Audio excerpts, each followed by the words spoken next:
Amateurs de Pontiac, j'ai une idée folle pour vous. Imaginez transformer vos rétroviseurs manuels en électriques sans changer leur look d'origine. C'est possible et je vais vous montrer comment.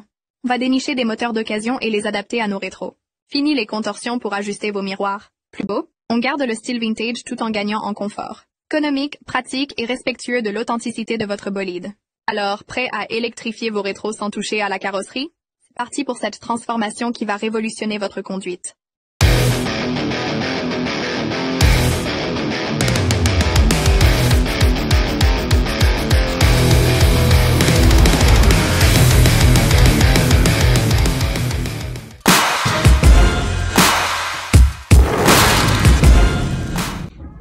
Bonjour les franco-belges, belgo-franco-dutch. Donc voilà, nous avons commandé sur eBay un rétroviseur d'occasion, mais j'ai fait un test. En fait, sur eBay, comme partout, les rétroviseurs côté passager sont beaucoup moins chers que les côtés conducteurs. Donc, je me suis dit, tiens, je vais tenter quelque chose. Je vais commander un rétroviseur extérieur passager, électrique. Je vais le démonter, ce que j'ai commencé à faire, et je vais tenter quelque chose sans savoir si cela va fonctionner. Je vais démonter le moteur, je vais l'ouvrir, je vais regresser tout l'intérieur, voir dans quel état c'est, voir restaurer si c'est possible, et puis je vais tenter de voir si c'est possible de le mettre, donc le moteur, dans le rétro conducteur, donc du côté pilote, pour voir si ça fonctionne. Si cela fonctionne, eh bien, je vous tiendrai au courant et je pense que tout le monde sera content de savoir qu'il suffit de ne pas attendre quand vous voyez une bonne occasion ou vous voyez un côté passager, vous l'achetez, comme ça vous pouvez récupérer le moteur pour mettre dans votre rétro. Attention, j'ai regardé pour un moteur comme ceci tout seul.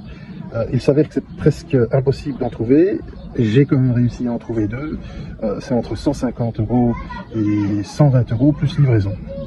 Sans savoir s'ils sont compatibles, puisqu'ils sont très légèrement différents. Je n'ai pas retrouvé le même modèle. Donc voilà. Nous allons bourrer le tout.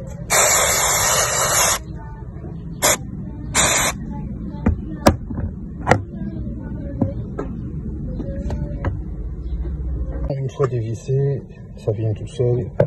Alors il faut passer le câble par le trou là. À l'intérieur on tire et puis ça vient. Bon, ensuite, je dévisse ces petites vis.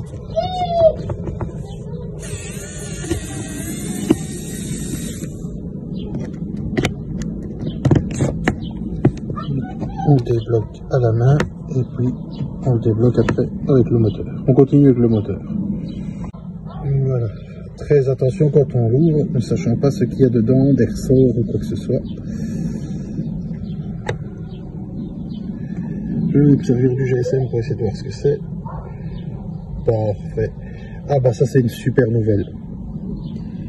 Je peux les réparer moi-même en cas de panne. Je répète avec les enfants, on ne m'a pas entendu. Nous pouvons les réparer nous-mêmes en cas de panne. Eh bien, ça c'est une belle trouvaille, n'est-ce pas?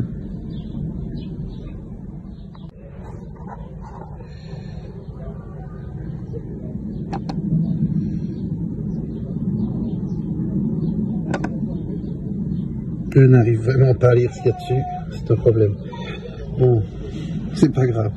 Je finirai par trouver ces petits moteurs. Et ça, on peut les refaire par imprimante 3D. Hein. Voilà mon idée.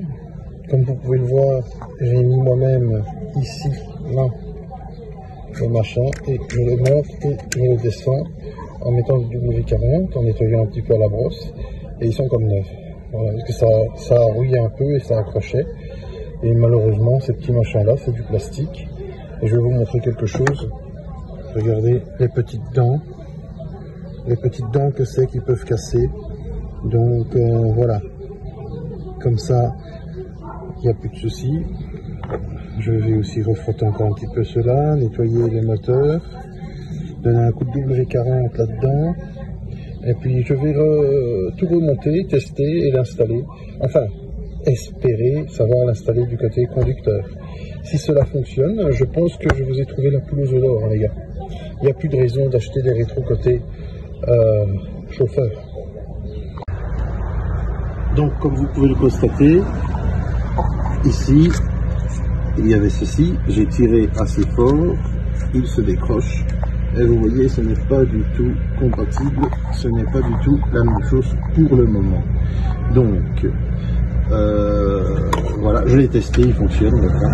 Donc en fait, ce n'est pas du tout bon, pas moyen de l'attacher. Donc ce que je vais tenter, je vais simplement dévisser l'étoile ici, le triangle, et tenter de mettre le triangle qu'il y a dans celui qu'il y avait avec ce moteur là.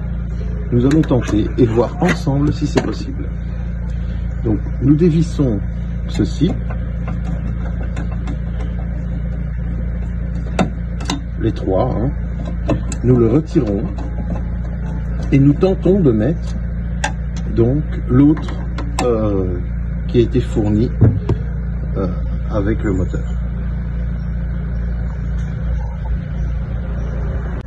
Donc voilà, je l'enlève tout simplement. Voilà. Voilà, ça c'est le triangle qu'il y avait avec le moteur. Donc je vais voir déjà si on peut le placer dedans. Donc je vais tenter de voir si c'est possible ou non. Oh yeah! Ah ben voilà. Voilà, c'est réussi. Mais magnifique.